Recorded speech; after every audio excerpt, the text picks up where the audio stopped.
Welcome inside the Hall of Fame. I'm Booker T, 6-time world heavyweight champion, 2-time Hall of Fame. I thought I wear the ring today. Hall of Famer. Got my man Brad Gilmore here with me, also known as the Boat. Guys, we're ready to roll. I'm feeling good, man. I just came from Galveston just yesterday. Down there at Jamaica Beach this weekend, just chilling and cooling, man, in the RV with the fam. Kids running around, whatnot, lazy river. Went to this new little spot down there, and I tell you, man, they had it going on. They had it going on, but I still give my spot Delanera big props, big props because I called them and I said, man, y'all got anything available? They said, man, we sold out. We sold out. I said, well, if anything comes available, give me a shout. And Saturday evening, they gave me a call. Emailed me and told me they had a spot for me for the weekend, but I had already had booked at Jamaica. But I just want to say thank you guys, man, at Delanera for always looking out for your boy. Want a good vacation spot, guys? You got an RV camp or whatnot? Head on down to Delanera, man, and just chill right there on the chill running, man, chill running right there on the beach, man.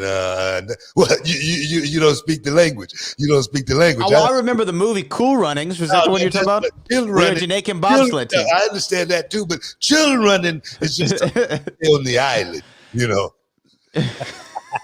Well, you know what? By the way, shout out to the whole chat. Shout out where you are in the world watching us right now live on the Reality Wrestling YouTube channel, which officially passed 450,000 subscribers. I think we're at 453 or something on like your that. ass. Let me ask you this. Speaking of great movies like Cool Runnings, my favorite movies of all time, 1988's Coming to America. Have you seen Coming to America yet? I still haven't seen it yet, man. Okay. Me and Sharp. I thought I was gonna get ready to talk to you about it because I got some opinions. I'm gonna get off into it. Me and Charmel, we've been planning on watching it. Screen Actors Guild just sent us a whole lot of stuff here today as well. So we got to open the packages. Maybe it's in there, but it's on television. We got it actually already recorded. So we're gonna sit down. We're gonna watch it, man, and hopefully it's as good as the first one. But don't tell me nothing. Don't even give me no looks. You know what I mean? Don't even say nothing. Don't say nothing. I'm not. Did you see the movie he did? Did you see the movie he did about Rudy Ray Moore? No, I didn't. Eddie Murphy. Oh, no, you should watch that one too. You should watch that one too. That one you would love. It had a lot of Dolomite in it, I'm sure. You know what I mean? Dolomite, way before your time, man. But I tell you, when I was coming up, it was right in the middle of prime time for me as a kid watching Dolomite do his thing, man. And you're talking about guys like Tyler Perry today. Dolomite was that dude back in the day, really, man. A brother having his own feel, his own theme, going out there doing his own thing, and he's remembered. Rudy Ray Moore, of course, is sets on his own, but Dolomite is what made Rudy Ray Moore who he actually really is. And there's so many people drew from that inspiration back in the day, back in the hood, man, because I tell you, man, I was one of them. Shaft, I was a huge Shaft fan. So those movies definitely touched me in so many different ways. Yeah, I rewatched it's called Dolomite Is My Name. I rewatched it, and Eddie plays Rudy Ray Moore, and he does a fantastic job. And they go into the making of Dolomite and all that. Of course, that was way before my time, but I learned about Dolomite like probably my generation did through Snoop Dogg. Snoop Dogg would always talk about Rudy Ray and Dolomite. I had no idea what that meant, so I had to look it up and do my own research. but I appreciate what he did because I think Eddie said without Dolomite, I think this is what he said, without Dolomite, you wouldn't have had Pryor. Without Pryor, you wouldn't have had Eddie. Without Eddie, you wouldn't have had Chris Rock. Without Chris Rock, you wouldn't have Kevin Hart or these guys. So, I mean, there is a lineage starting with Rudy Ray Moore. So shout out to the OG himself. It is. I mean, like I said, I came up in those days. Man, it was crazy, man. It was crazy times back in those days. Actually, new documentary coming out on A&E starting here next week, I think. That documentary, man, I got a chance to take, the people inside of the life of Booker T, and when I grew up and what it was like in certain aspects. And you're going to see a lot of this stuff like Rudy Ray Moore, not actually Rudy Ray Moore, but the actual feel and vibe of what he was going through, I was going through it too as a kid, watching it, man. I seen it up close and personal, man. And I'm so glad I didn't actually get, caught up in that lifestyle, man, because that life was so real, man. It's an artist, man, by the name of Willie Hutch. Go listen Of to course. some of his music, man. And, it would definitely, make you say, wow, man, was things really like that? You know what I mean? And sometimes you go, man, were things really like that? Man, I wish I could have seen it. Because I'm telling you, man, it was crazy, dog. It was crazy in that time. Speaking of that time, man, let me hold up for a second. I want to pay tribute to the marvelous Marvin Hagler. He's a brother from that time, came up wrecking shop, man, passed away untimely at 66 years old, totally unexpected. But definitely he was one of those guys, man, when you thought about boxing in the 70s and in the 80s, it was Tommy Hearns, Sugar Ray Leonard, and it was Marvin Hagler in those divisions, in the welterweight division, in the middleweight division. Those were the guys that was wrecking shop, man. And all of those three guys, Hagler, Hearns, Leonard, all of them are intertwined with each other. They all fought each other. Of course, the Sugar Man came out to be the golden child at the end of the day, but take nothing away from this man. Marvelous Marvin Hagler. Definitely did it with style, did it with grace. He was a pure pugilist inside the squared circle, and I'm definitely going to miss him, especially man, if you just go back and look at the Hagler Hearns fight, man, the most exhilarating 3 rounds in boxing history. That fight right there, man, as a kid watching it, I got goosebumps. Literally the hair on my arms right now. But that fight, man, Tommy Hearns hit Marvin Hagler with a shot in the first round that literally would have shook most men. Only thing it did to Marvin Hagler was split him right down the middle of his face, of his forehead, and that just made him madder. And it was on from that point on, man. And man, Marvin Hagler ended up stopping Hearns in the 3rd round, but it was the best, hardest fought 3 rounds in the history of boxing. And if you go back and watch it today, it definitely stands the test of time with any fight that was ever produced, man. So definitely I'm going to miss him. Big fight with Sugar Ray Leonard. Of course, when Sugar Ray Leonard came out of retirement to challenge for the middleweight championship, and no one thought Sugar Ray could do it. And still to this day, a lot of people say Marvelous Marvin Hagler was robbed. And, I'm tend to be on the fence a little bit in that fight right there, because it was such a great fight. Could have went either way. I remember Sugar Ray Leonard biting down on his mouthpiece and manning up. Only the prettiest fighters, were able to do that, like Sugar Ray Leonard, Muhammad Ali. They, those guys, they look good, but they still was able to just, go have that dog mentality. And I tell you, to see Sugar Ray's hands raised at the end of that fight by split decision, it was definitely the air left Marvin Hagler. He retired. He left the country to become an actor. So definitely we're gonna miss marvelous Marvin Hagler, man, one of the greatest boxers in the history of the game. 62 wins, 3 losses, with 52 wins by knockout. We love you, brother. We're gonna miss you. Yeah, rest in peace to the great one, marvelous Marvin Hagler. You know how you sometimes talk about, sometimes your name gets there before you do? Yeah. When you were talking about certain stars or whatever. Hagler Hearns is something that got to me before I ever saw the fight or knew what it was. It was one of those terms in boxing. It's like, oh man, it's gonna be like Hagler versus Hearns. It's gonna be like Hagler versus Hearns this Saturday night. It was used as a promotional tool for other fights. That's how influential the combination of those two guys were in that special moment, in that special time. And Hagler's air run was over before I even graced this earth and put 2 feet on the ground. But his name carried so much weight, and to only be 66 years old, which is not old at all, right? Not old in the slightest, especially by today's standards. I just, my love to him and his family, all the loved ones, and the hundreds of millions of boxing fans around the world who are going to mourn the loss of marvelous Marvin Hagler. Great name, too. That's a great name. He actually changed his name, to Marvelous Marvin Hagler. So, guys, stick around. You're in the Hall of Fame. We'll be back in a minute.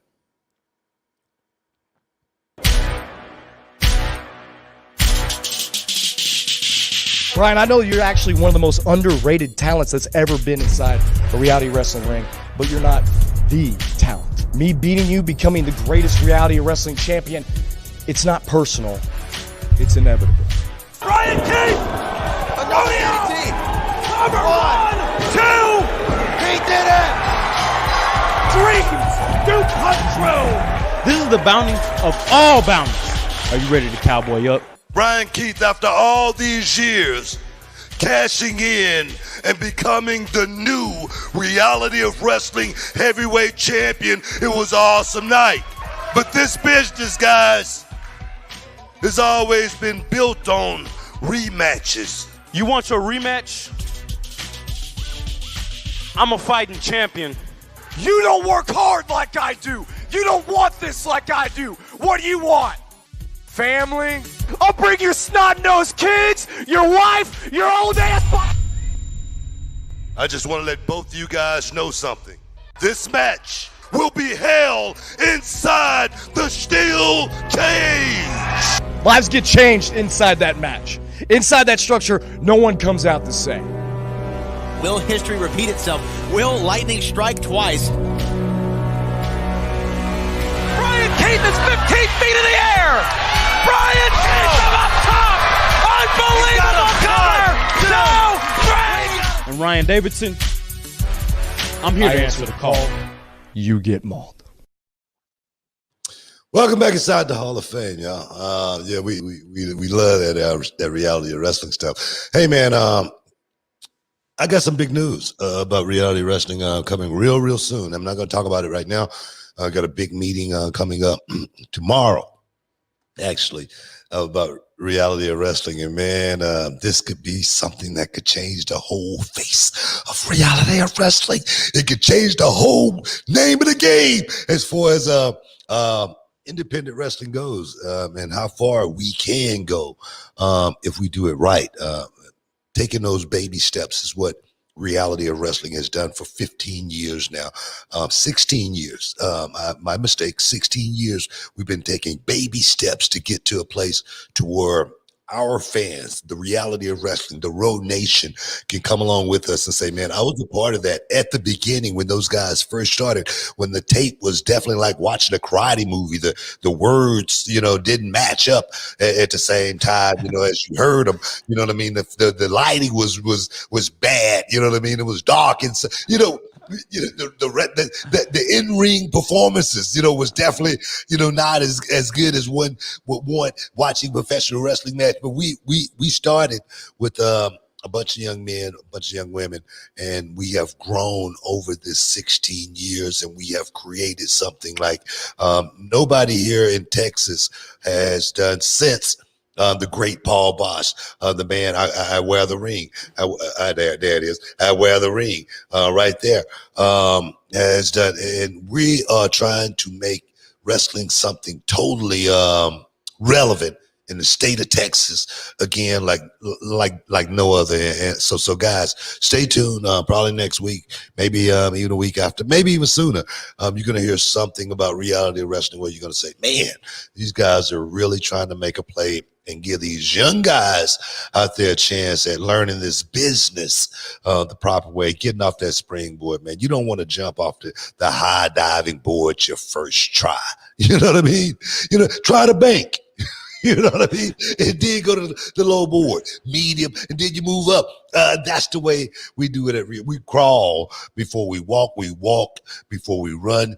We run before we start jumping off the top rope. That's the way we do that. It's incredible to see how far it's come, in the last not, going into the latter half of this year, would be 9 years I've been with the company, and to see how much we've grown. I'm excited for this announcement, like probably everybody watching right now. And here's the other thing. Wait, did you say 450,000 YouTube subscribers? Plus. That's you guys. Reality Wrestling YouTube channel. That's what it's out. We thank you guys. But go ahead. I didn't mean to cut you off. No. You're good. I'm hoping that the words that we heard the other night from the President of the United States, that by July 4th, everything will be back to normal. That would be welcome news, because I'm ready to have the Row Nation.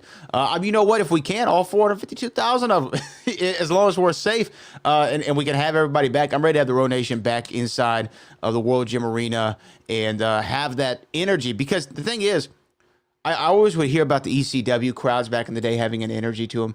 Our fans have such a love and passion for the performers, and they really, you would think that they were in the ring sometimes. They're yelling so hard, they're screaming so hard. So by the grace of God and good Lord willing, we'll be back in full capacity ASAP. I know we were talking about a minute ago. I'm vaccinated. You're vaccinated, right? We both have one more to go. Yeah. And then I hope everybody goes out there and gets it. Although I was a little surprised, Book. I got some pushback because I did what everybody's been doing. I put the scorecard, the little vaccination card on social, saying like, "Hey, got the vaccine, feeling good." I got some flack from it. Like people say, you watch you do that. Yeah. Some guy goes, "Congratulations, buying into government mind control." Man, there's a lot of sick people out there, man. And hopefully, and look, you're free to do what you want, but yeah. I mean, you're given vaccines from day one. You can't go to school without getting vaccines. Well, my thing is this. I don't know what kind of person, what that person does, for work. What kind of job he works in. Mm-hmm. Maybe he's working local. You know what I'm saying? Right. Maybe his family doesn't. It's not required for him to need something like that. But for me, I take it because a lot of my work is overseas. I have to go and take care of my family. I have to be in certain areas. And the thing is, I want to be able to do that. I want to be able to get on a plane.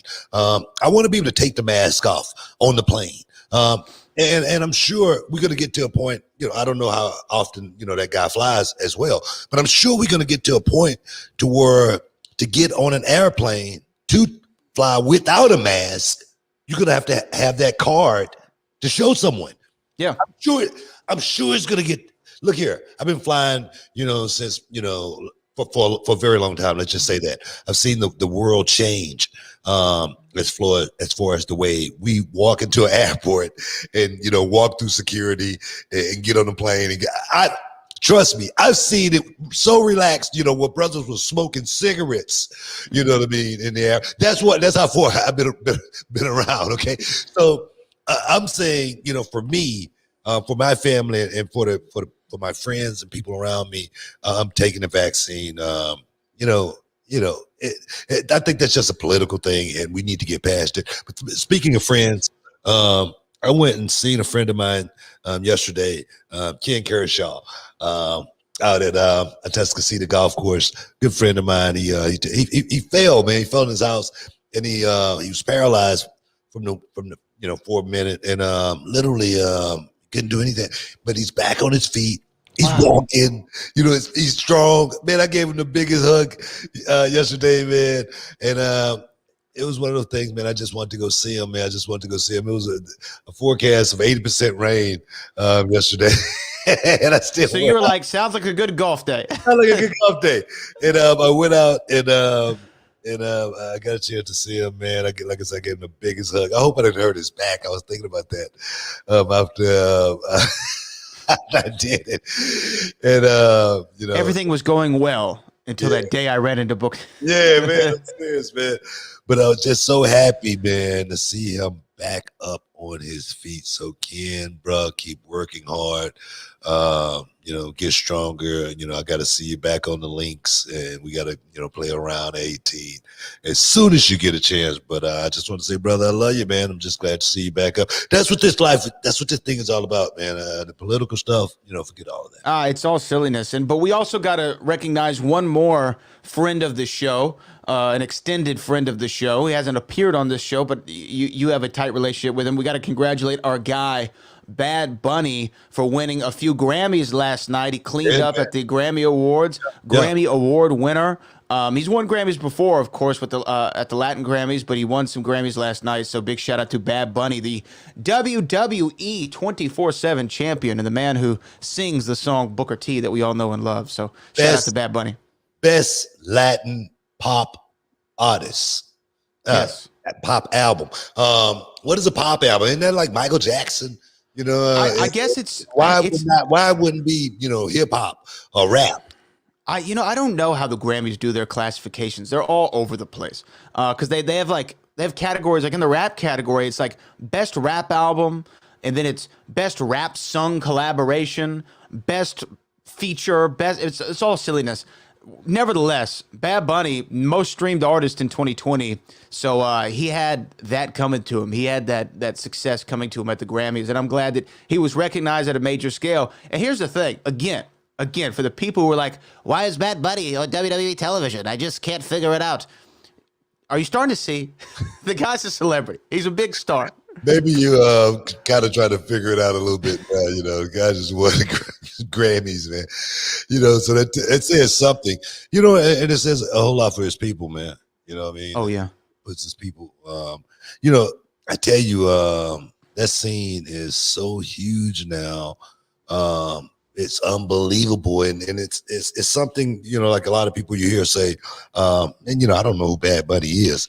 You may not know just because that's not your thing. You might not like certain ice cream, you know, and you may never eat it ever in your life. Rocky Road sucks. Exactly, but you if you tried it, you might say, man, that tastes pretty good. You know what I mean? I'm serious, and that's what people need to open their minds to when they see someone like Bad Bunny. Because I'm not going to sit here and say I was the biggest Bad Bunny fan before, you know, the Booker T song.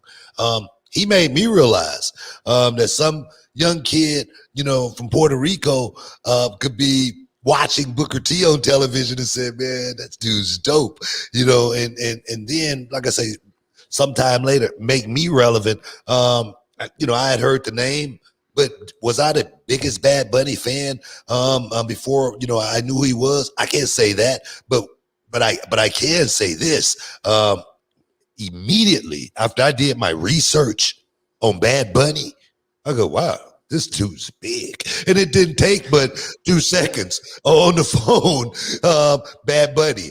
And you go, wow, man, this dude here, he's what's happening today. And for someone, you know, that close-minded, that perhaps don't have a cell phone, maybe still, you know, rolling with the flip phone, that don't have internet and whatnot, and just not equipped and whatnot, just not into the day, may not know that, but it's so easy, man. It's so simple to actually find out who you're dealing with. I'm an easy man to find.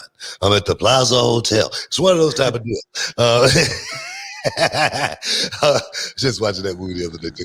Hey guys, stick around. We got a whole lot to talk about. You're in the Hall of Fame.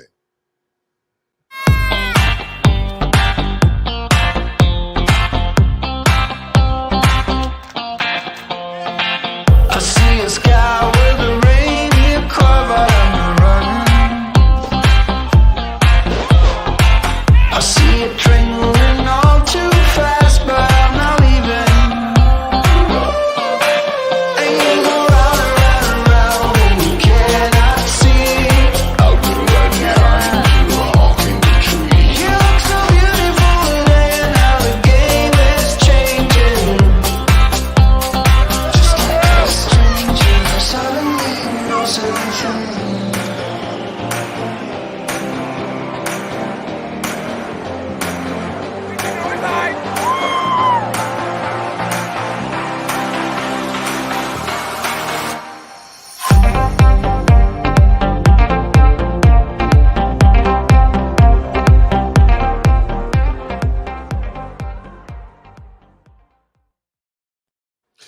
Shoop!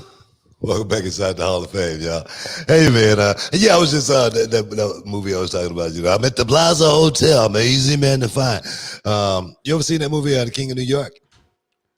Oh, with no, that's not the De Niro movie. No, Christopher Walken. Christopher Walken. That's who I was thinking of. Yeah, Christopher yeah, Walken.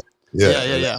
Lawrence Fishburne. Man, wow, that's such a good movie, man. Such a good movie. I was just watching it this weekend. What made you watch that? Well, when I go to the beach, we don't have like regular TV in the RV. I got the Pluto TV, and Pluto they just show all kind of movies. A lot of them from back in the day, and they show them in its entirety. It's no commercials or anything like that. Or if they do show commercials are very short, and they don't, they say everything. It's such a cool deal. And I was just watching it just this weekend. I was like, man, that's such a dope movie, man. Such a dope movie, man. I mean, if you want to watch some gangster, some guys go out there, really, straight hood, straight thug, thug life. You say, man, it's a really good movie. You got it. Have you checked it out? Have you ever seen it? Have you ever watched that movie? I have seen the King of New York. But it's just interesting you bring it up because I saw another movie that had to do with gangsters in the city of New York, but it wasn't as good as King of New York, and that's Harlem Nights. I watched Harlem Nights the other night with Eddie Murphy and Richard. Yeah. It's not that was a miss. That one was a miss. No. I mean, they tried to play gangsters, but you can tell they what no real gangsters. You know what I mean? The fight in the alleyway with what's her name? Was it Della Reese? Is that her name? Yeah. Yeah. That was the funniest part of the whole movie. That was the funniest thing in the whole movie, and then it kind of went downhill from there. But I did enjoy that part. It's such a good movie, man. Such a good movie. We do have a super chat before we move on. This is from only me with the $10. We appreciate you, my guy. He said, I want to come down and train with you in Houston, but I don't live in Texas. Do you have somewhere for people who don't live in Texas to stay if we have to work on a place to stay on our own? So do you have any kind of living arrangements? We got a message board, man, that we use actually when new arrivals come in. Yeah, of course. Hopefully I can't I can't remember who it was that put the super chat up, but if you can just only me. How old are you? You know what I mean? Hopefully you're in the age range, you know what I mean? Because most of our people that's on the message board, they're young people and they like to get young people to stay with them. So I don't want any, like 40-year-old moving in with like a 20-year-old or anything, but just because I have a system. A 20-year-old could be corrupted by a 40-year-old, and we don't need certain things, happening, within the system. So we try to compare everyone, properly, so to speak. So definitely come down. Let us know when you're coming down. We'll put the message board out. We'll put all your information out, and we'll try to find you a roommate. And that happens on a regular with our students at Reality Wrestling, because we have guys coming from all over the country, as well as the world.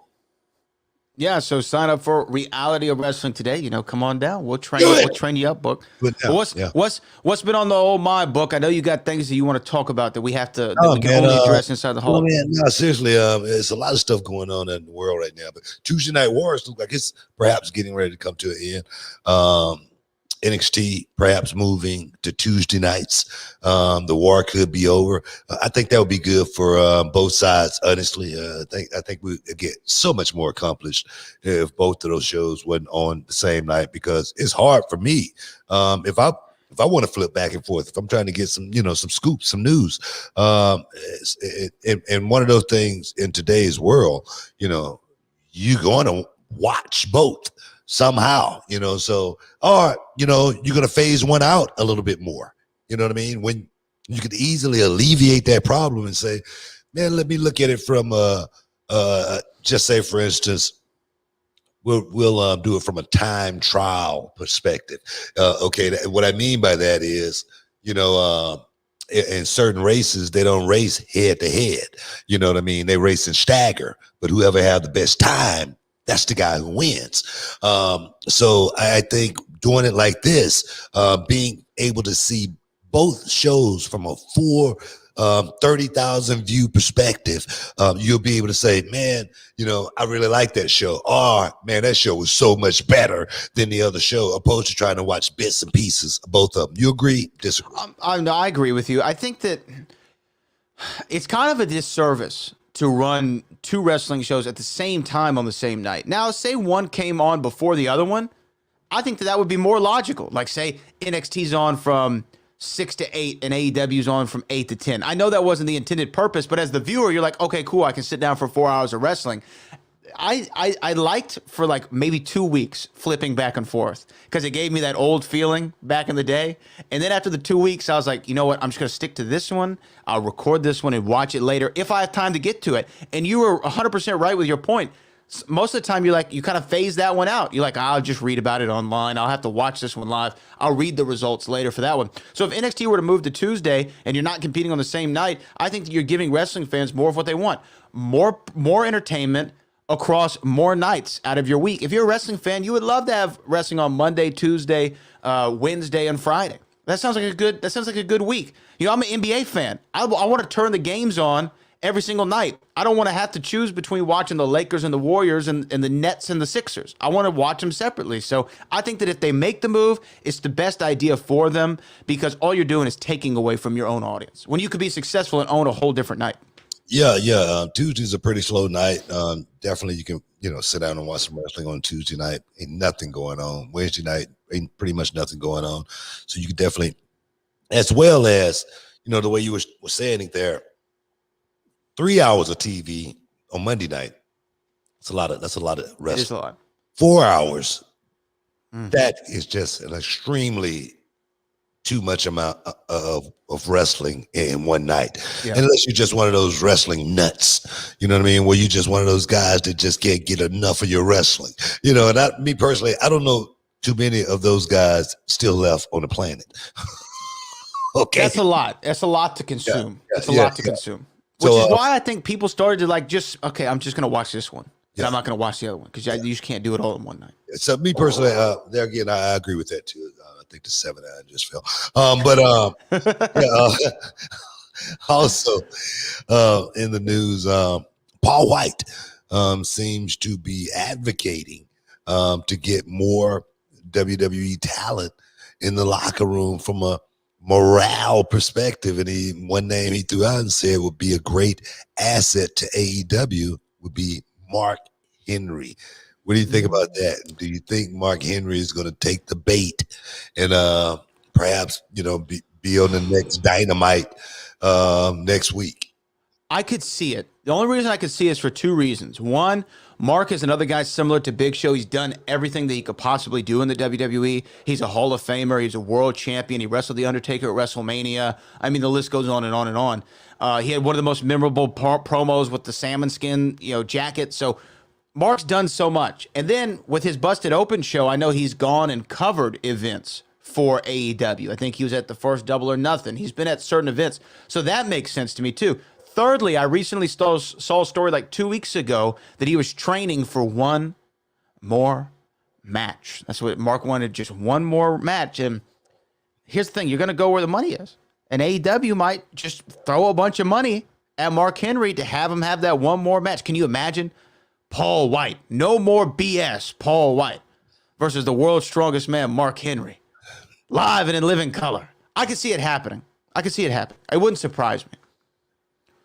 Yeah, I'll tell you, Mark going to AEW would be less surprising to me than when Big Show jumped. When Big Show jumped, I was shocked. Mark, I wouldn't be as surprised. No, I would not be as surprised. Let's look at it. Mark Henry was handpicked, world's strongest man. Never worked in any other wrestling company. Never worked in any. Never done one independent wrestling show. He's only worked for WWE his entire wrestling career. He's worked for the WWE. You actually could see Mark Henry saying, man, I'm going to, leave this and perhaps go jump over here, not knowing exactly what that is going to do for his legacy. I mean, look, other guys did it. Christian did it. Big Show did it. Jericho did it. I mean, I put him in a similar class. Is, again, when we talked about it, when Big Show went over, I said, man, this really opens the door. This opens the door for more guys. And look, how right was I?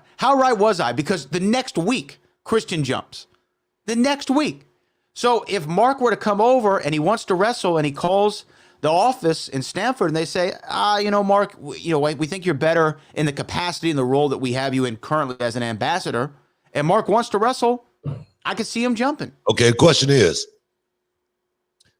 and it's a valid question. Okay. Do you think this is the right move for AEW to go? With Mark or just bringing older talent? I mean, right now they're bringing it seems like, they pulling a revamp of WCW as far as signing, veteran talent, guys, well past their better years of their careers, guys that perhaps the young guys can take either one or two ways. That these guys are here to help us, or these guys are here to take our spot. Okay. Now I'm gonna tell you right now, I've been around the business a long time. And we got to talk about it. We got to take a break. We got to take a break. Stick around. You're in the Hall of Fame. We'll be back in a minute. Hey, what's up, guys? It's Booker T, 6-time world champ, 2-time Hall of Famer, and this is for all up-and-coming professional wrestlers, male and female. You want to know the ins and outs, the do's and don'ts. You got a question, I got the answer. If you want to know how, join my masterclass. Go to realityofwrestling.com for all the information. Starting on Thursday and every Thursday after that, guys. Don't miss out. Don't get shut out. And I know you can dig that.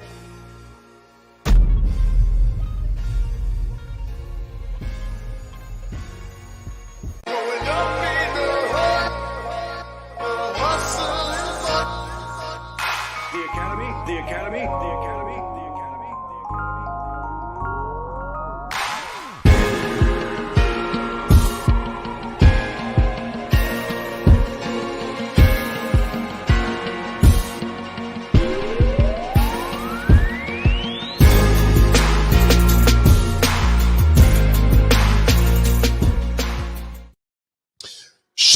Welcome back inside the Hall of Fame, guys. We're just talking, man. We're just talking real talk.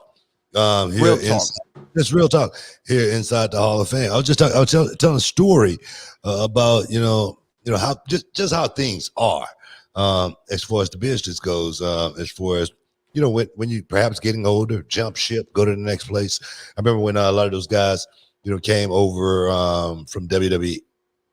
Actually WWF back then to WCW. I'm gonna tell you right now. I was one of the young guys on the roster back then. Okay, I was coming up. Now I must say, not one of those. I wouldn't say not one of them. A few of those guys, came in, of course, just say for anything, like guys like Henning, and like guys like Bret Hart. And I got a chance to work with them. They gave me some really good feedback, and I felt a lot of energy, from a few guys that came over. But the majority of those guys that came over from WWF, and they were just coming to get a check. They were coming to get paid.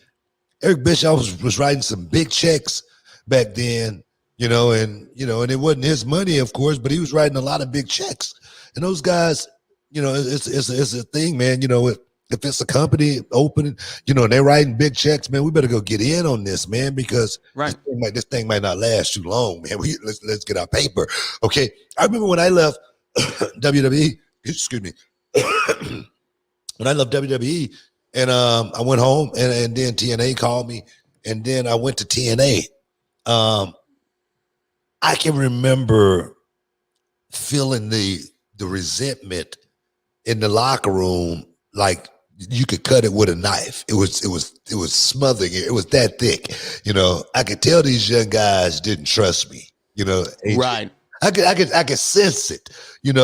And this is a true story. I called a meeting with the guys, so we met right there in the TNA where we had matches and stuff. And I gave those guys a little talking to, and then I told them that, hey, man, I know, there's been a lot of guys that have come here and say, man, they were here to help.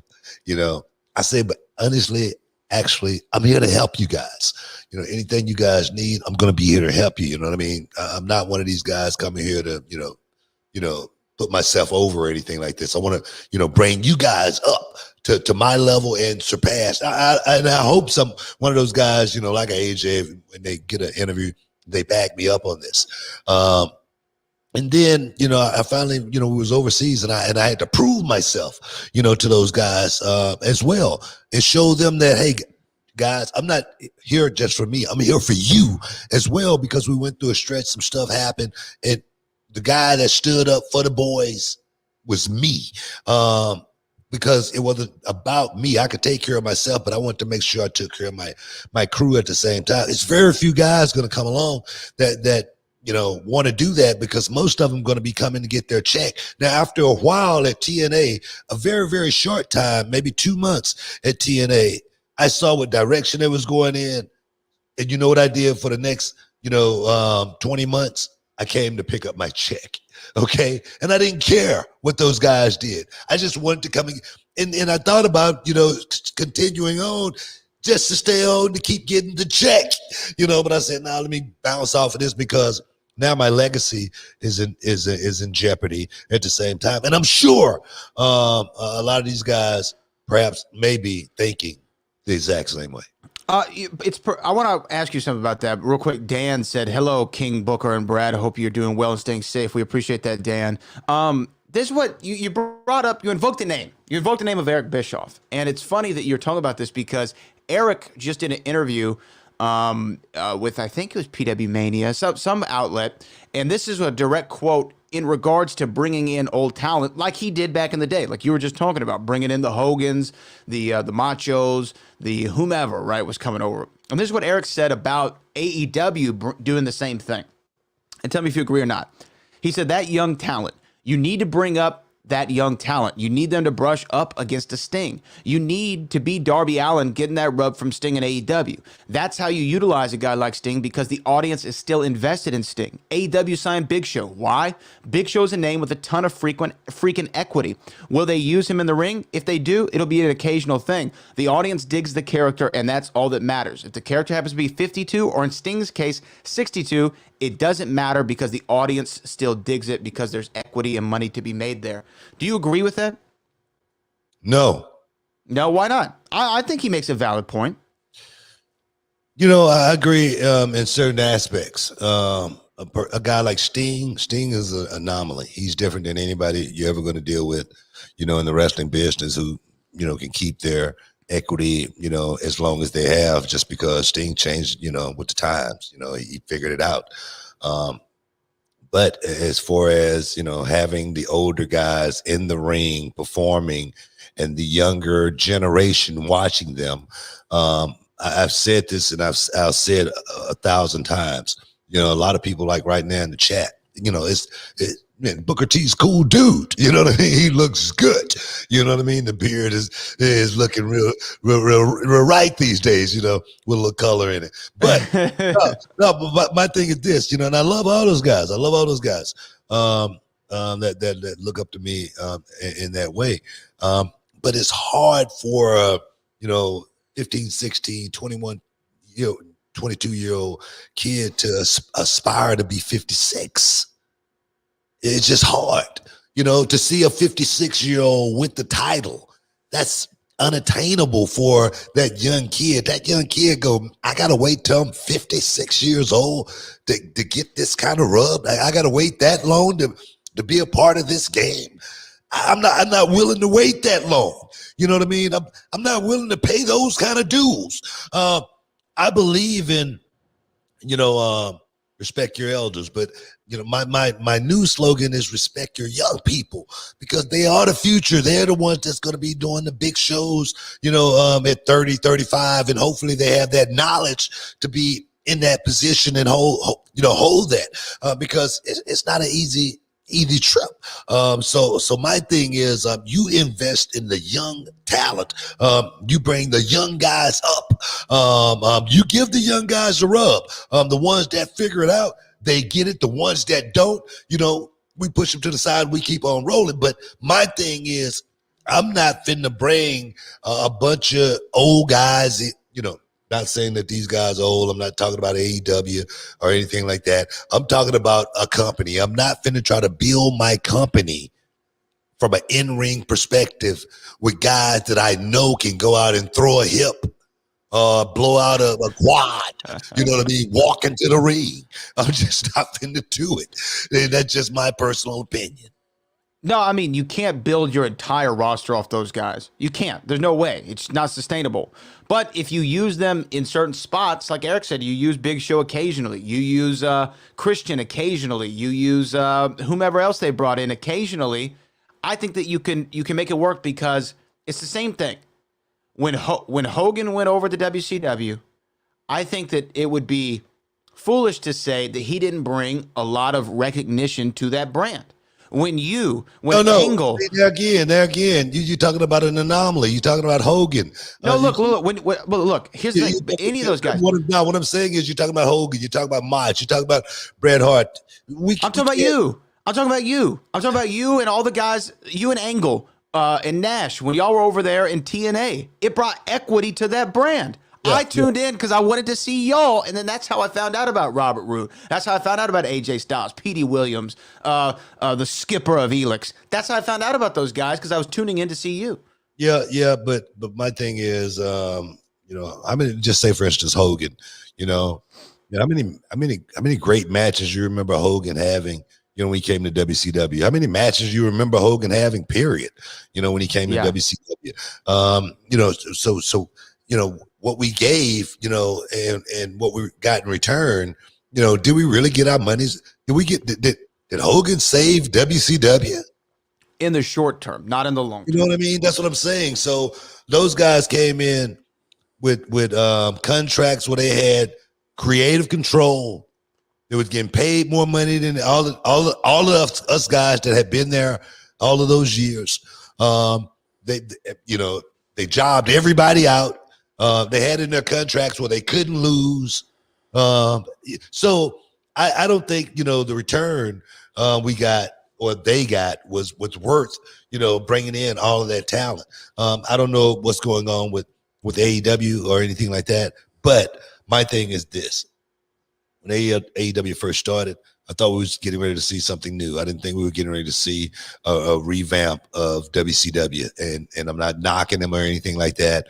But I thought we were getting ready to see the Young Bucks, Kenny Omega, and a group of these young guys that I don't know, felt like they knew a whole lot more about the business than the older guys. We're finna create something that these old guys has never seen before in their life, and now we're seeing everything the old guys have seen for the last 30 years. Okay, guys, stick around. You're in the Hall of Fame. We'll be back in a minute. This is Booker T World Gym Arena in Texas City, the home to the Reality of Wrestling Training Center. It's a 20,000 square foot facility with more than 50 full-time students and wrestlers from around the world.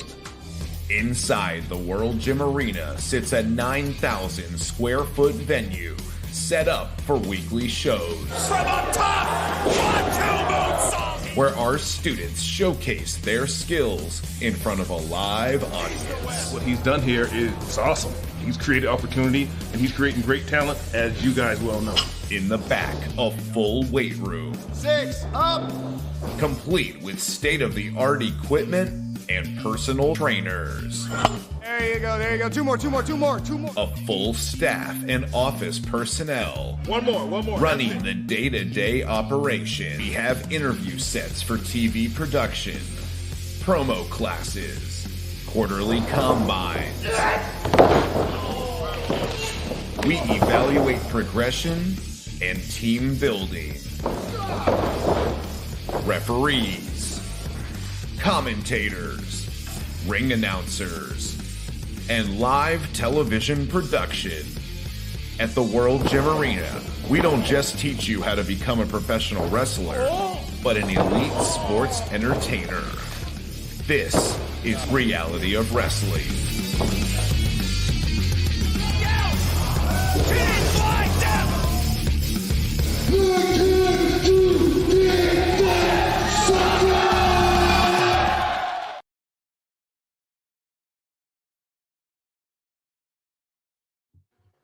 Welcome back inside the Hall of Fame, y'all. Oh, see, we got a super chat, man.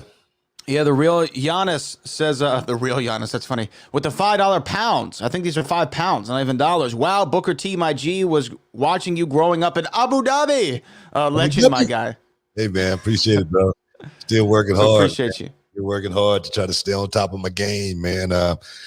Pounding that iron, man. I've been in that gym, working hard, man. Iron Wars 3 coming up this weekend because I'll be back in now hitting it real hard this weekend right before the pay-per-view on Friday. Friday is going to be Jack Friday. So I might even put a few shots online since the old man just had a birthday a week or so ago. Oh, man. Is Fastlane this weekend? Yeah, man. This weekend? That's this weekend. Already. I gotta get out of here this on Saturday afternoon, 3:00. I'm on a flight, man, going to Florida, get it done. Just a last show in Tropicana Field as well. Maybe not the last one. Maybe we got one more, but we're getting ready to leave there. So it's Mania. I don't know if you was reading. WrestleMania's there. 45,000 a night. Man, it's gonna be crazy, man. It's gonna be crazy. But we were talking about signings, and bringing guys in. And we were mentioning the younger guys. For me, I'm thinking about the younger guys. And I was reading that Andrade's, he asked for his release. WWE, of course, don't want to lose a guy like Andrade's, man. That guy's, I said it before. I've went on and said, man, this guy's next level as far as his talent goes. He is special. He's extraordinary. If he worked on his English as much as he worked on his work in the ring, man, he'd be a star right now. I'm serious. I think that's the one thing that holds him back. Not saying that's a negative in a sense, but from trying to make him a mainstream star in America is something that, is he needs that. And I say that because most boxers, that came to America and succeeded to that next level, all of those guys, they learn English just so they can come out and be able to cut a promo, be able to, answer questions. And just, I don't know, the one guy, Julio Cesar Chavez, I think he's the most famous, boxer that never thought about speaking English. But when you like 100 and oh, your fists kind of do the talking at that point. Exactly. But a guy like, if I'm going to be looking for a guy that I can snatch up and do something with, it's going to be someone like Andrade's, and even someone like Miro. I would be looking snatch up in a heartbeat, because I looked at Miro in WWE, the Bulgarian brute Rusev, formerly known as. I watched him in the WWE, and this dude had some really good matches with a lot of guys. I mean, he was on the roll there for a second to where I thought he was going to be like, perhaps like the Iron Sheik of the WWE, win the title. You know what I mean? Put Russia on the map, stretch everybody. That's the way I saw Rusev. And I say that because the guy could really work. He could work. Yeah. Yeah. He was taught that way. He come from that school to where he had to learn how to wrestle. I don't know if you heard his story, but he came here to America and he had very little money in his pocket, and boom, dropped him here. No family, no nothing. End up, trying to get into this. That didn't work out for him, and then ended up, getting into the wrestling business somehow, and then ended up, excelling and doing well. So I look at a guy like him and I go, I know that guy can work. I've seen him work before, and then I see what he's doing now, and I go, this guy's not the same guy that I saw before. Not from a perspective, anything other than going out in the ring and showing the fans that I can do this. This is what I do. I can work. I'm a performer.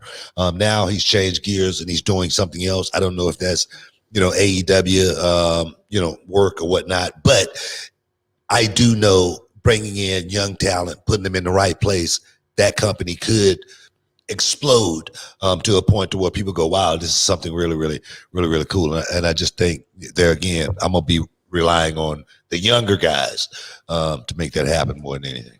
Well, I mean, you touched on several things there that I want to talk about. First off, with Andrade, yeah, I mean, it does suck. You don't ever want to lose a guy who's that talented. Like you said, he's so talented in the ring. He makes it look fluid, effortless. He and Rey Mysterio, it was like a year or more ago, they had these series of matches on television that were just the best. They were the best wrestling on all TV, like hands down, the wrestling that those guys were doing. And when I think about it, though, think about this. If Andrade does get his release and he and WWE can't come to terms, who else is out there right now that you could package with him? Zelina Vega, Thea Trinidad. She's out there right now too. She without a contract, without being signed to anybody. That would be a great act because they were so good together. And where he lacked, like you said, in the English proficiency, she more than made up for. She was a great addition to his package.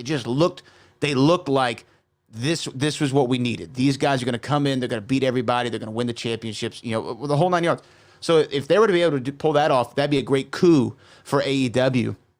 I do agree with Miro, though. And I like Miro when I watch some of his videos on YouTube. He's a funny guy. He makes me laugh. But I think that that's something that he might want to stray away from for his in-ring character. It's good to be entertaining. It's good to be funny. But when you come across more jokey than you do like a serious, I'm going to beat your butt in the ring, it takes away from his package, his presentation. Look, I've been watching wrestling all my life. I thought Rusev really was some evil Russian dude. When he walked to the ring, I was like, oh man, this guy looks like somebody I don't even want to see backstage. You know what I mean? I don't want to see him in the parking lot after the show. He might do something. He might snap on me. I believed it because he was so committed to that character. And I feel like it's a little bit silly. He's a little too silly for me now. And that could be easily changed on a run, right? I mean, look at Bobby. Bobby was looking a little silly for a minute when he was doing the thing with Lana, and now he's the WWE champion. You can change gears at a moment's notice, but you have to be aware of it. Do you see what I'm saying with Miro, though? He comes across kind of funny more than he does. I've said it, throughout my whole wrestling career. I've always been able to be funny outside of the ring in certain aspects, but I've never taken that funniness inside the ring with me ever, just because I always want the fans to look at me from a perspective to where they didn't think that they could get up off the sofa and get in the ring and do what I do. So it's not playtime. It's not telling jokes or anything. I'm not a comedian right now. I'm here to make you to suspend your imagination for this 15, 20 minutes that I'm out here, and you watch my match differently than you watch most of the matches on the card, because I'm going to try to take you somewhere and make you believe the movie that you're watching or the play that you're watching on Broadway. I really want to get into your soul, and watching Miro and watching Rusev, man, that's like watching, night and day, two totally different people, as far as making me believe in, what you're doing here. I can't buy it at all. But going to my point earlier, I know this guy could work. I've seen him work. So it's not, something that, he's incapable of going out there and doing. It's just that, okay, it's almost like, write your own script, do whatever you want to do. All right, we'll film it, and that's what it looked like we're doing right now, opposed to someone bringing me the script and I look at it and I go, okay, I can do something with this. That's what it seems like to me. It seems like these guys are writing their own storylines. Yeah, I could definitely see that. I could see that right now. I think that, and that's where that creative control aspect, because I know AEW is real lax on the scripting of the promos, which is a positive and a negative, right? If you overscript promos, they don't sound believable. If you don't script them at all, it's hard to keep a continuity with the character. And they have run into that a little bit, but I think that Miro's another guy, because I remember watching him at the Revolution pay-per-view, and, they beat the guys up, they beat the tag team up before they come out, throw them in the ring, and they really kick them from pillar to post. That was good. Some of the silliness in the segments with him and Kip Sabian, I could do without, but, teach his own. Teach his own, Booker T. To each his own. I'm seeing in the chat, though, that they just announced Bobby Lashley versus Drew McIntyre for the championship at WrestleMania on Monday Night Raw, which is welcome news to me. I think that's the match to make. But anyway, off to you. No, yeah. I like that. I like the sound of that. Hopefully, Bobby can step up to the plate and knock one more out the park, man, and keep this hurt business moving forward, man. Because I really like what the hurt business has brought to the game. They definitely stepped up throughout the pandemic era and made some really, really good TV. So I'm all down with the hurt business and Bobby Lashley. I don't know if you saw the new action figure. I just got one in the mail today. The new double pack with Bobby Lashley and yours truly. I didn't see that. Yes. Bobby wins the title, and they give me all the glory. You know what I'm saying? That's the only way it goes, man. I just got a 4-pack in the mail, man, today. So, it's all good. But stick around, guys. You're in the Hall of Fame. We'll be back in a minute. Hello, ladies and gentlemen, and welcome to the movie Trivia Schmodown. Yeah, good evening here tonight. Who's ready for some matches, huh? Let's Schmodown.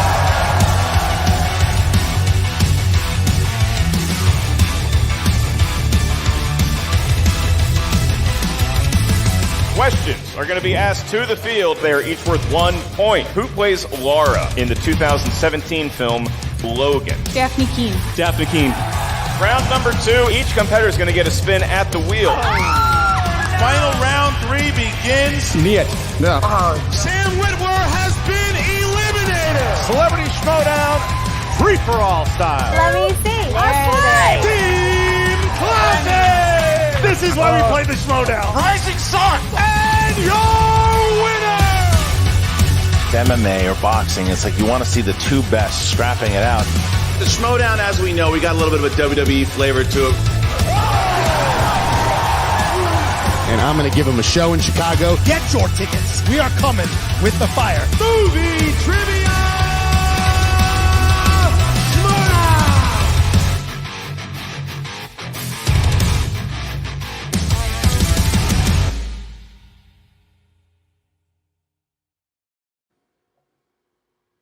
Shop. Welcome back inside the Hall of Fame, guys. I was just putting my head down here for a second because I wanted to show y'all this right here. I was just talking about it a second ago, so I thought maybe I'd give you guys a little preview. Okay, well, hold on. Let me give you full screen here. There you go. Wow, look at that. So that is the WWE Championship Showdown, Bobby Lashley versus Booker T, and they come with a Bobby Lashley and Booker T side plate. Oh, look at your side plate. Yeah, it's pretty sweet. That side plate is sweet. Actually, it's a stand. You sit the figure on the stand actually, and he stands up on it. So it's got its own little backdrop there for you. So yeah, it's crazy. That's what I'm talking about, man. That's what I'm trying to talk to these young guys about. As far as staying relevant, how many years I've been out of the game, and they're still making action figures of King Booker, huh? How many years are they still making action figures, putting Bobby Lashley, I mean, who this guy, he's worked more guys than me, but who they put him? Who's going to make you famous, King Booker? I appreciate it, man. What's crazy? Your last WWE match was almost a decade ago. Can you believe that? Wow. 9 years ago was the last time that you wrestled in the ring at the WWE. Yeah, and they're still making my action figure, man. This was I better some good royalties off of this. That's all I know.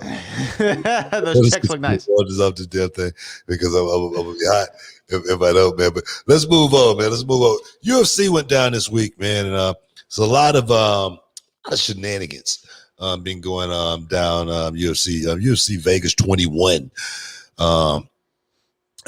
Went down. I was watching it when I was at the beach, and I actually was just tuned in. I just want to see two fights. Eric, your boy Anders, as well as that main event with Leon Edwards, Bahal Muhammad. And the thing is, man, the internet was like going crazy down there. It was on and off, on and off, on and off. And boom, the Eric Anders fight. It came on, so I said, "Man, I'm gonna sit here and watch it." Had the fire place going, outside, fire pit. I could hear the beat. Everything's perfect. Got me a glass of wine, everything.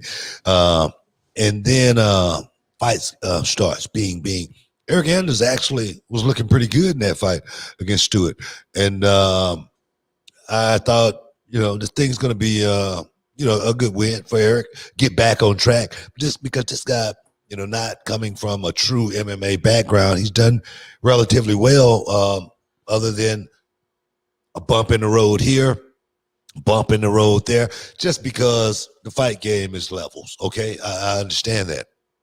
But this fight seemed like a fight Eric Anders had in control, in the palm of his hand, getting ready to, score a victory more than anything. And then an illegal blow, illegal knee to Stewart.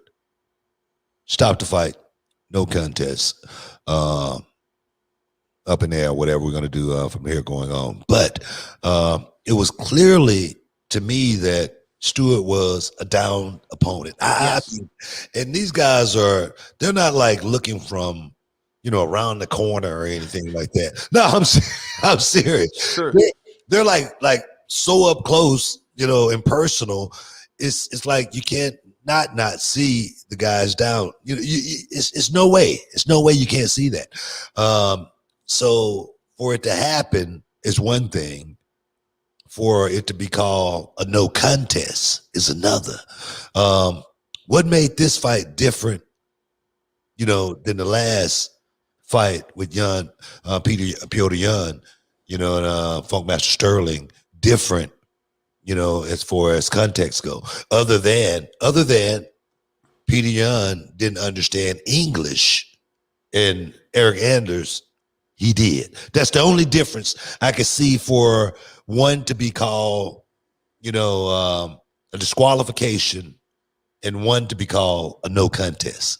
The other thing was too, though, and I'd have to go back and listen to the referee in both of the fights, but I remember in the Peter Yan fight, he clearly said to Peter Yan, "Hey, he's down, right? He's down, right?" And then he strikes anyway. The only other difference between the two is there was a title on the line, and I guess that should make a difference because there's been no contest championship fights before. But that was as you were talking, that was the only other difference that I could point out. Did the referee? Do you remember him saying any warning with this fight with Eric Anders prior to? You know what? I'm gonna tell you this. I've been looking at this stuff for a long time, and I've never once heard the referee say to any other opponent when a guy was down, "Hey, he's down, don't hit him." I never heard that before. He's down, he's got a knee down, don't strike him. I think it's up to the fighter to understand what the rules are, as far as the fight goes. I think the fighter fully is aware of English speaking, Russian speaking, German speaking. If a fighter is down, you can't make contact, as far as throw kicks and whatnot. You can throw punches, but you can't throw knees or kicks when a guy's down. I think that's something that most fighters should know. But there again, you got a guy like Eric Anders, who's English speaking, a guy who should, at least we would think that he would be aware of the rules, and then go out there and do something like that and get disqualified. It's just the state of the UFC and the fighters, man, more than anything, I think. When I see something like that, it's weird that it happened so quickly right after, because it was just last week that we had 259, right? It was just last week. Yeah. So I don't know how that, it's just a weird cosmic event for it to happen twice in a very similar way. But what do you think the remedy is? Do they need to have some sort of summit saying, "Hey guys, by the way, just in case you didn't remember, you can't knee a down opponent in the face"?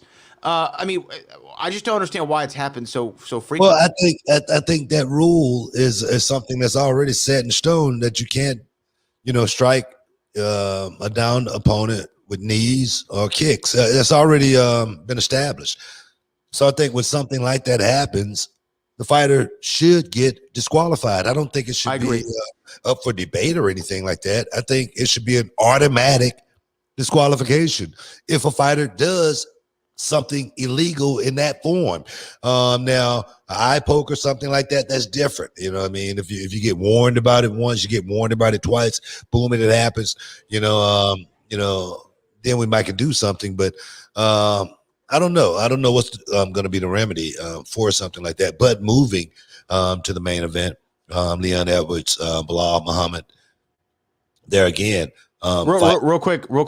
I'm just reading the judges did say something about the fight that I'm reading now, and they ruled that Anders' blow was unintentional.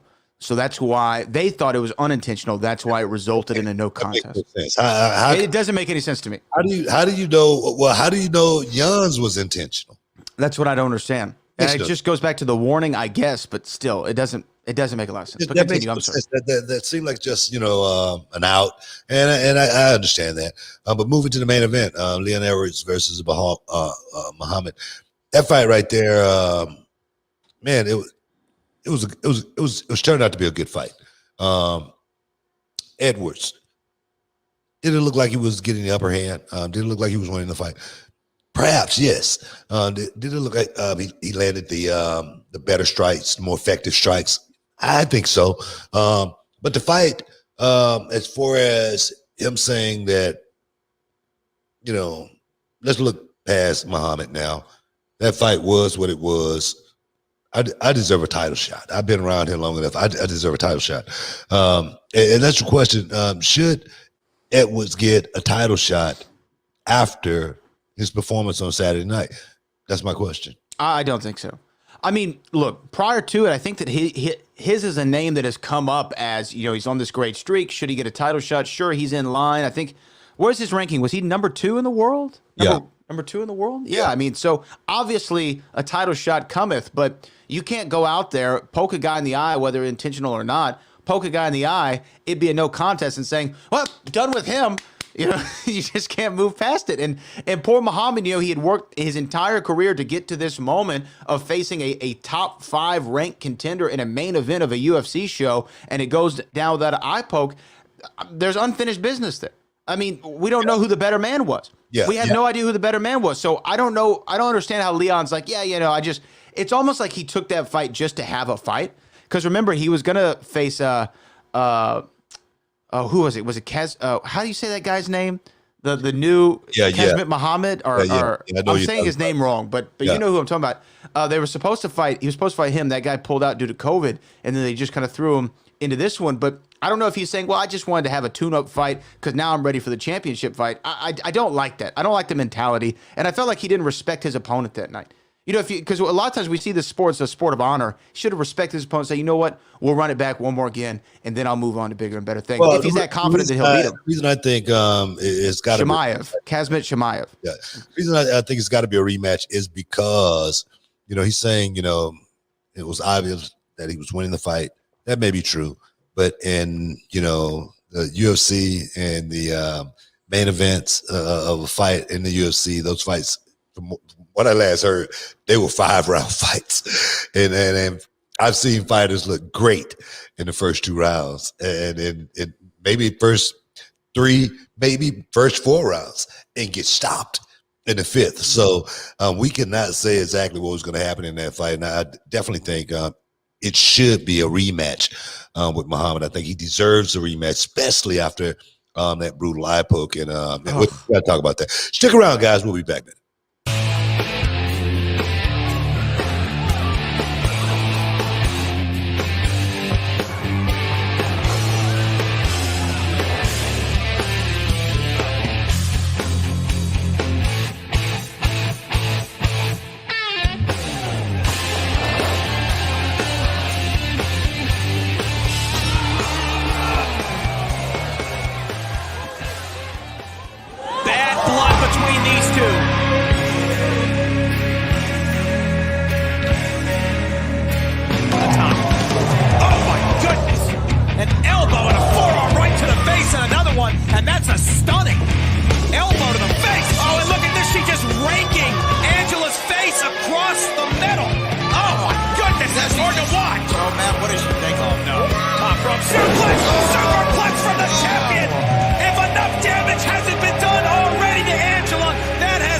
To be the X point. She's looking for the 450.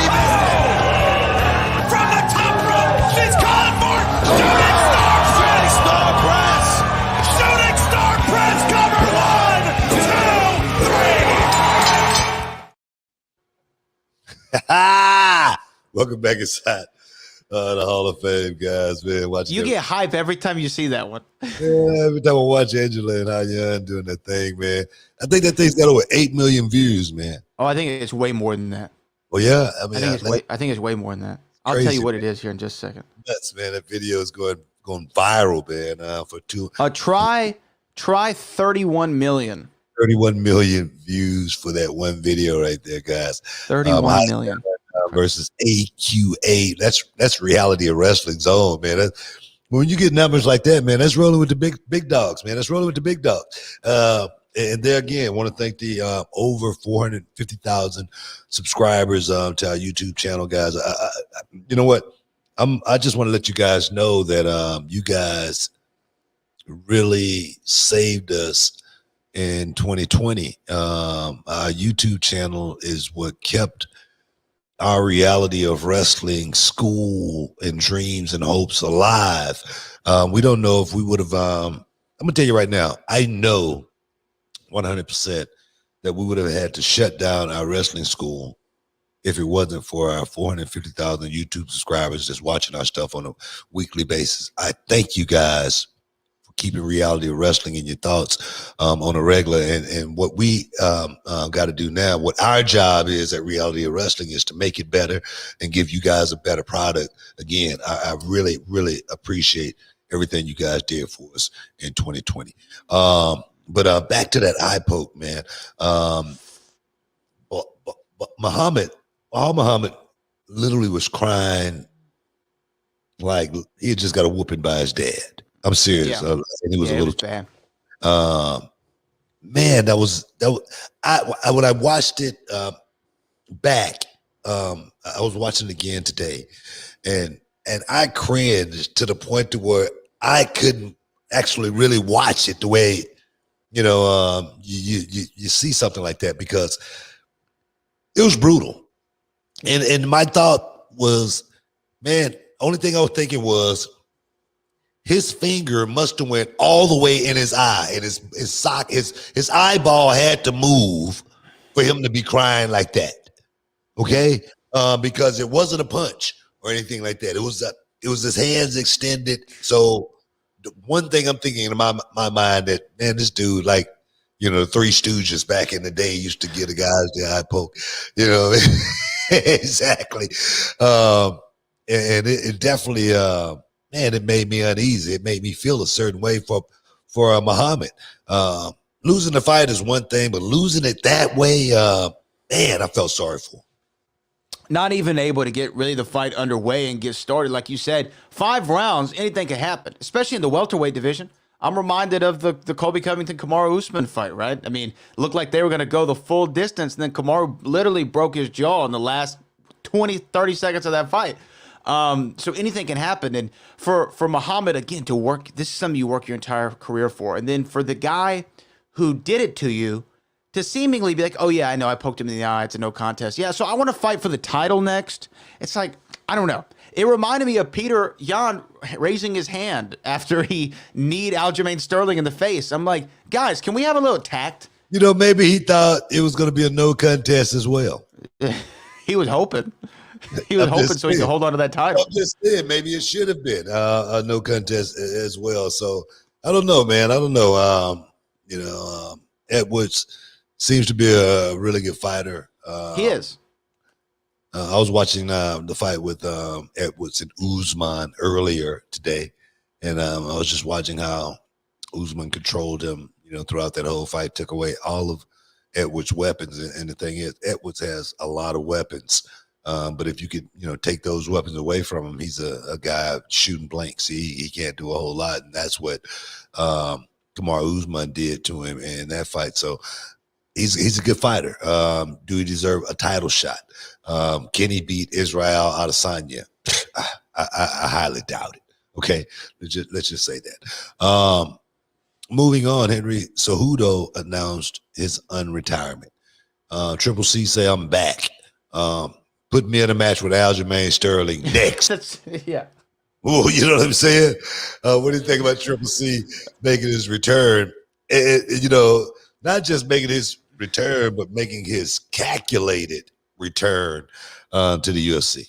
Oh, he saw what happened in the Sterling Yan fight. It's like, oh, Sterling won the title. Psh, I could beat him. You know what I mean? I could beat that guy. Let's go. I don't know about this Yan. Like Rod Faber winning.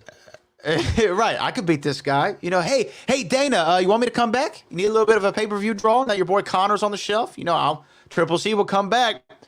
I mean, look, I applaud Henry Cejudo for being a great opportunist. But how much interest first of all, Aljo and Yan need to run it back. This does not need to be Aljamain Sterling's next fight. And what's funny is Aljamain Sterling is like all for it. Aljamain Sterling's like, they're already taking the pictures with face-offs in the hotel rooms and things of that nature. And I understand. He's like, look, I didn't really win this title. I don't know how long I'm going to have this title. Henry Cejudo sounds like a money match to me. Let me go make some money. You know what I mean? If Henry beats me, he beats me. You know what I mean? Maybe I get a rematch out of that, get a couple more ducats in the bank account. I understand. But it should be Aljo and Peter Yan next. And then if Cejudo wants to fight the winner of that, maybe he could fight the winner of that. I don't know. Look, Dominic Cruz looked pretty good. Let him fight Dominic again. You know what, man? He shouldn't walk. Should a retired fighter walk right back in to a title match? I don't think so. Okay, say for instance, Cejudo do come back, and you throw him against Dominic Cruz. What do you think Dominic Cruz is going to do with Cejudo? What do you think? Take the L? Exactly. That's exactly what's going to happen. It could be ugly. It could get really ugly. The thing is, people can say what they want to say about Peter Yan, but for the guy who upended Mighty Mouse, which is Henry Cejudo, Olympic gold medalist, I'm not finna put anybody, over this guy until, somebody go out there and beat him. This guy has, adapted as far as, being inside the octagon. And I say that just because of the first fight that he had with Mighty Mouse. And then the second fight was totally the opposite.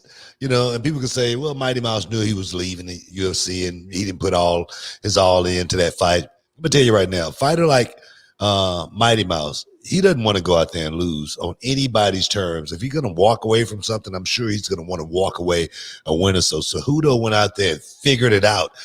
So as far as guy, a true champion, Henry Cejudo in my book, man, can beat anybody, and I would love to see that fight with him and Peter Yan.